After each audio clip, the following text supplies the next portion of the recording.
বিসমিল্লাহিররহমানিররহিম।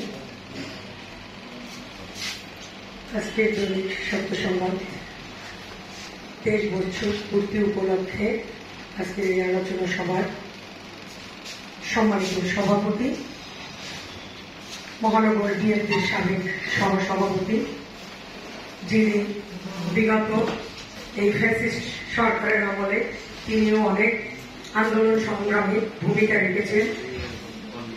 তাকে আমরা দেখেছি কোর্টে তিনি তার আইনজীবী ফর্ম নিয়ে তিনি নেতৃত্ব দিয়েছেন। সেই নেতা জনাব অ্যাডভোকেট মহাসেন মন্টু উপস্থিত রয়েছেন। মহানগর বিএনপির যুগ্ম আহ্বায়ক পিপি জনাব অ্যাডভোকেট আবুল কালাম আজাদ উপস্থিত আছেন। মহানগর বিএনপির যুগ্ম আহ্বায়ক মুসা কাজল, যুগ্ম আহ্বায়ক জহিরুল ইসলাম লিটু, সদস্য নুরুল আলম ফরিদ, বারের সভাপতি সাদিকুর রহমান লিকন, উপস্থিত প্রেস ক্লাবের সম্মানিত নেতৃবৃন্দ, উপস্থিত আমার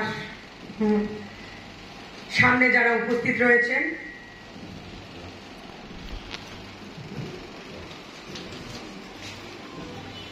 উপস্থিত আছেন মঞ্চে অ্যাডভোকেট এম হেলাল উদ্দিন উদ্বোধক, উপস্থিত অন্যান্য যারা এখানে মঞ্চে আছেন এবং সামনে যারা রয়েছেন, সবাইকে আমার মহানগর বিএনপির পক্ষ থেকে এবং আজকের এই দৈনিক সত্য সংবাদের প্রতিষ্ঠা বার্ষিকী উপলক্ষে আমার ব্যক্তিগত পক্ষ থেকে শুভেচ্ছা, অভিনন্দন এবং এই সত্য সংবাদের উত্তরোত্তর সমৃদ্ধি কামনা করে আমি আমার বক্তব্য শুরু করছি। আজকে মামুন ভাই অনেক কথা বলেছেন।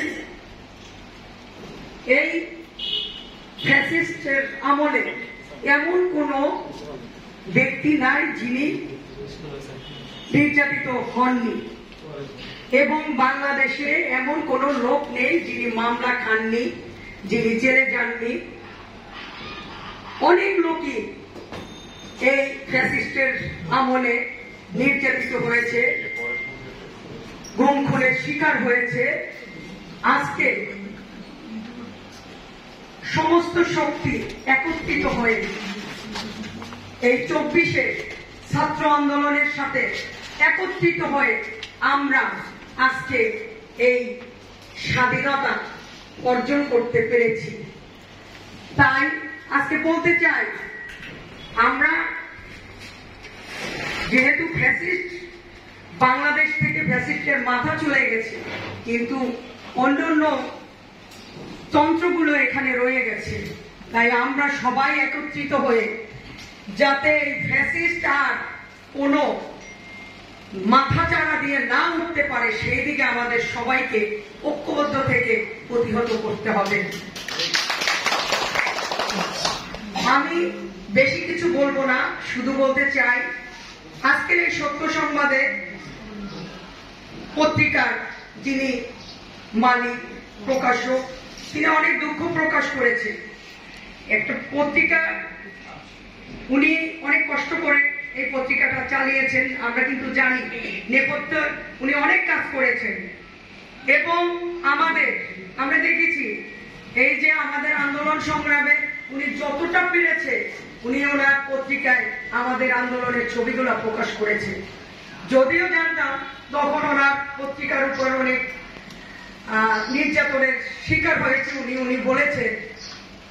তো আমরা ওনার এই পত্রিকার সাথে সবাই একত্রিত ভাবে ওনাকে আমরা সহযোগিতা করব, যে যেখান থেকে পারি সেখান থেকে ওনাকে সহযোগিতা করব ইনশাআল্লাহ। আমরা এই সত্য সংবাদ পত্রিকাটি আগামী দিনে নির্যাতিত মানুষের পাশে থাকুক, সত্য সংবাদ প্রকাশ করুক, বস্তুনিষ্ঠ সংবাদ প্রকাশ করুক এবং তার উত্তরোত্তর সমৃদ্ধি কামনা করে আমি আমার বক্তব্য শেষ করছি। বাংলাদেশ জিন্দাবাদ।